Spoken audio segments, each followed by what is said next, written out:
मन के सवालों में एक जैसे दो सवाल दिख एक जैसे रहे हैं, लेकिन दोनों में भेद बहुत है और सारा खेल मन का है। पहला प्रश्न है कि आप स्वाध्याय पर बहुत बल देते हैं। किसी ने पूछा मुझसे, तो स्वाध्याय करने से क्या हो जाता है?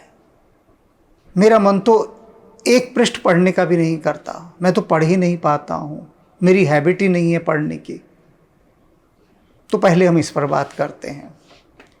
फिर इसी से मिलता जुलता एक दूसरा प्रश्न भी है।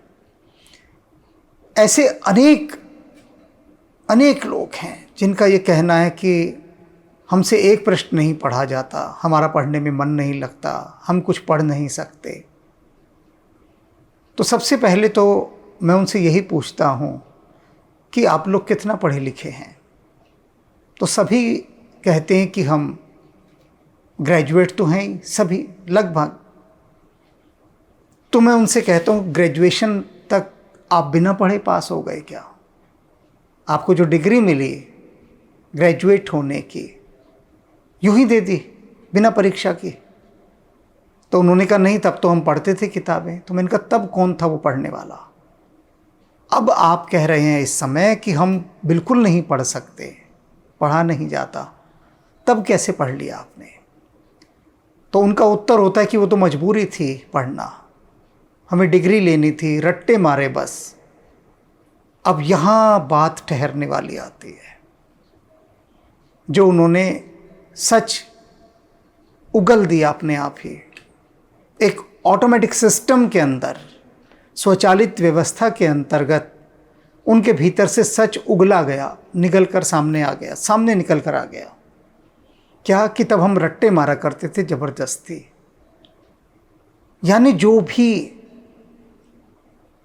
जो भी जीवन का मूल्यवान था उसको सिर्फ बाहरी रूप से लिया, आउटर सरफेस से, जैसे तोते की तरह रट लिया हो।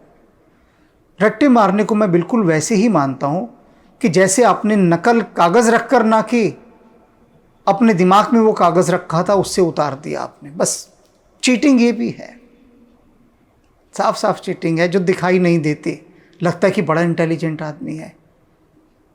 वे मुझसे ये भी कहते हैं कि जो हमने जितना भी पढ़ा आज तक, आप उसमें से कुछ भी पूछ लीजिए, हमें आज कुछ नहीं आता, बस नौकरी मिल गई, अब नौकरी में लगे हुए हैं, अब उस पढ़ाई का कोई मायने नहीं रह गया।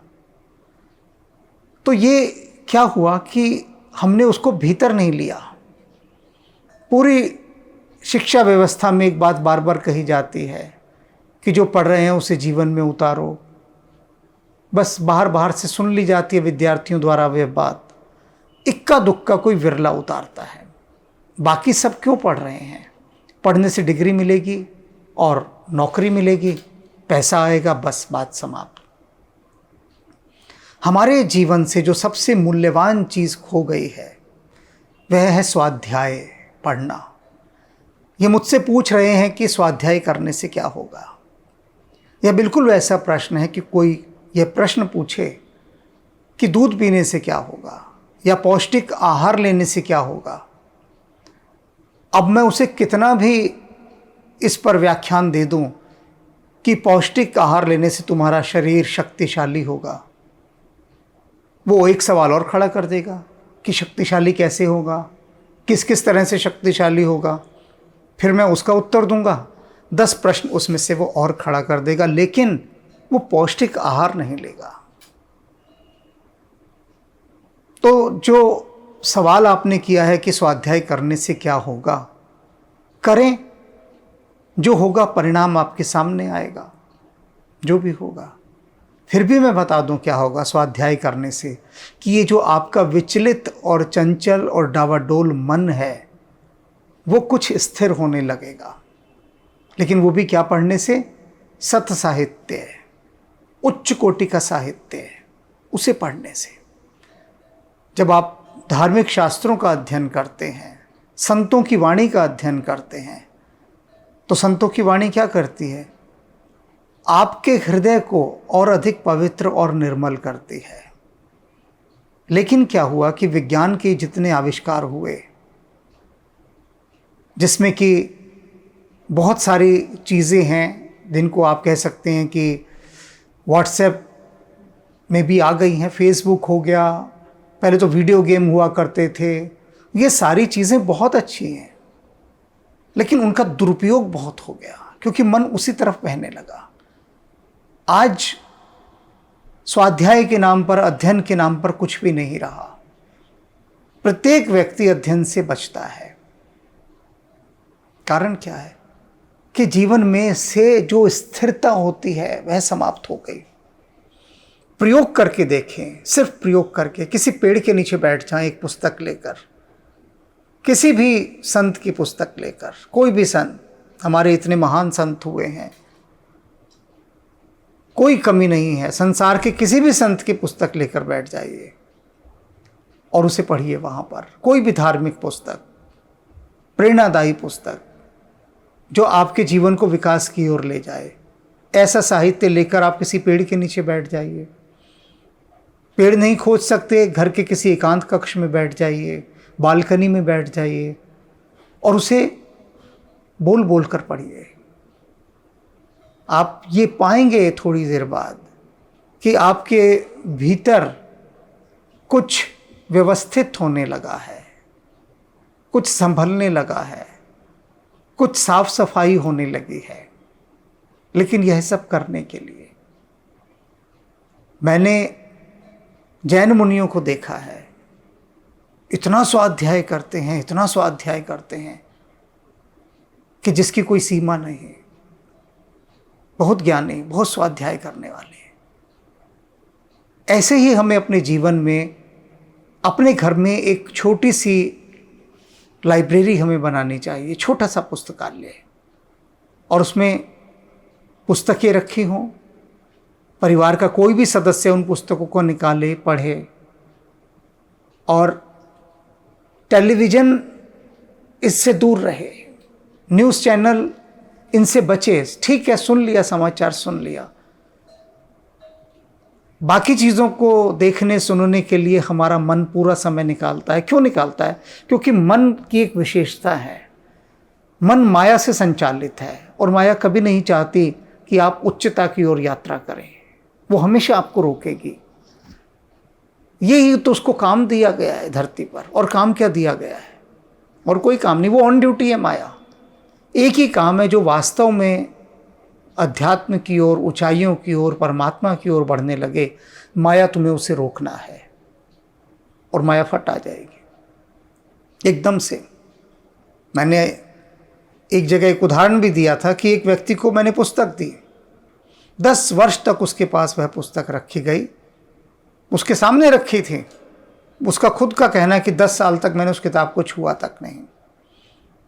10 साल बाद जब कोई बहुत मुसीबत आई उसके ऊपर, बहुत मुसीबत, बहुत बड़ी, कहते हैं ना कि दुख में सिमरन सब करे, जब बहुत बड़े दुख ने उसे आ घेरा तब उसने भूल चूक से वो किताब उठा ली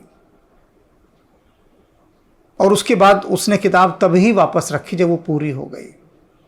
तो दुख घेर लेता है तब हम धार्मिक पुस्तकें पढ़ते हैं, डिग्री चाहिए होती है तब हम कोर्स की किताबें पढ़ते हैं।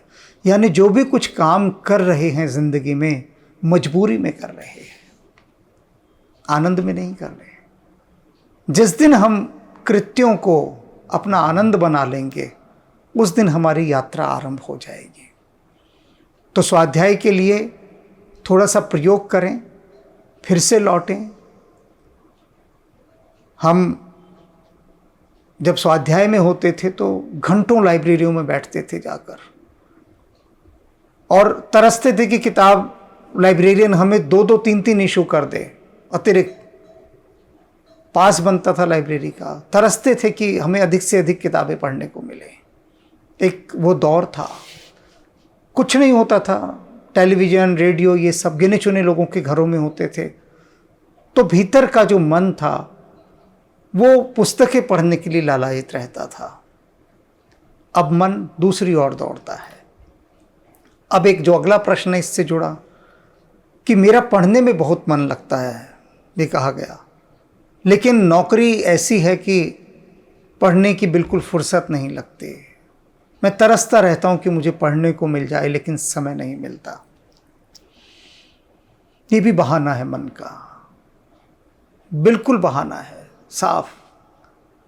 जिन्होंने ये सवाल किया है उनसे भी मैंने बातचीत की, पूछ लिया। वो सारे समाचार सुनते हैं, अखबार पढ़ते हैं, टीवी का सीरियल भी देखते हैं और फिर कह रहे हैं समय नहीं है।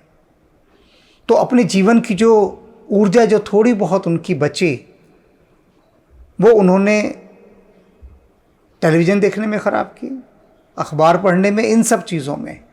जो वास्तव में धार्मिक साहित्य था उसको उन्होंने पोस्टपोन कर दिया, साइड बाय कर दिया कि ठीक है देखेंगे, कभी देखेंगे। शरीर के पास शक्ति नहीं बचती उसने। रात तक इतने थक हार जाते हैं कि थक हारने के बाद जब बैठे हैं बिस्तर पर अपने सोने के लिए, तब मोबाइल उठा ले कि चलो अब मित्रों के व्हाट्सएप देख लें, उनको व्हाट्सएप कर दें। करो, सब कुछ करो, किसी चीज़ की मनाही नहीं है। बाकी चीज़ों को बहुत कम समय दो, जितना ज़रूरी हो उनके लिए। अब उनसे मैंने कहा रात को सोने से पहले आधा घंटा पढ़कर सोइए आप। तो वो एक आध दिन तो पढ़ा उन्होंने मेरे कहने पर, उसके बाद फिर उसी ढर्रे पर आ गए। तो मन क्या है, मन को चलाने के लिए ना गहरा अनुशासन चाहिए। या तो कोई आपके सिर पर सवार हो, तो सिर पर तो अब कोई सवार हो नहीं सकता। वो ज़माने चले गए जब सिर पर सवार होते थे और गुरु का होना ही सवार होना होता था। तो अब लोग गुरुओं की बात भी नहीं मानते। एक बहुत प्रसिद्ध गुरु की उक्ति मुझे ध्यान है, वो कहते हैं अक्सर कि लोग मुझे तो मानते हैं बहुत, पर मेरी बात नहीं मानते। गुरु को मानते हैं, गुरु की बात नहीं मानते। तो सभी गुरु यही कहते हैं अधिकांश कि सुबह शाम ध्यान करो, और ध्यान में स्वाध्याय भी एक बहुत बड़ा ध्यान है। तो वे लोग जो कहते हैं हमारे पास समय नहीं है पढ़ने का, लेकिन पढ़ने में मन लगता है, हम समय नहीं होने के कारण नहीं पढ़ पाते, वे भी बहाना लगाते हैं। क्योंकि जीवन में समय है ही नहीं, समय तो निकालना पड़ता है। हमारी प्राथमिकता कितनी है, सबसे बड़ी बात। अगर हमारी प्रायोरिटी की लिस्ट में हमने पढ़ने को स्थान दे दिया तो फिर समय भी हम देंगे, क्योंकि स्थान देने वाले भी हम हैं, समय देने वाले भी हम हैं। तो मन के इस खेल को समझिए। मन आपके साथ खेल खेल जाता है और पता भी नहीं चलने देता। और आप कहते हैं मेरा मन नहीं करता पढ़ने का। किसने कहा आपसे कि आपका मन नहीं करता? वो मन कह गया आपके कान में चुपचाप कि ऐसे बोल देना, और आपने बोल दिया, आपको पता भी नहीं लगा। दूसरे का मन कह गया ऐसे बोल देना कि नौकरी में बहुत काम होता है तो पढ़ने का समय नहीं मिलता। मन कह गया धीरे से कान में, और आप बहकावे में आ गए मन के। आपने एक बार नहीं डांटा अपने मन को कि ये क्या तरीका है कहने का कि समय नहीं मिलता। बाकी चीज़ों के लिए भी तो मैं समय निकालता हूँ, मैं पढ़ूंगा और तुझे भी साथ बैठ के सुनना होगा। और पहले वाले ने भी ये उत्तर नहीं दिया अपने मन को कि अच्छा तू कह रहा है मन नहीं लगता पढ़ने का, ले तुझे ही पढ़ाऊंगा मैं, देख कैसे बचता है तू, ले मैं बैठ गया किताब लेकर अब पढ़ूंगा। तो आपने अपने मन के ऊपर हुक्म चलाना कभी नहीं सीखा। ये मैंने इसका एक इशारा किया है कि मन पर कैसे हुक्म चलाया जाता है। तो देखते हैं आप कितना हुक्म देते हैं अपने मन को उस ऊंचाइयों की ओर ले जाने के लिए।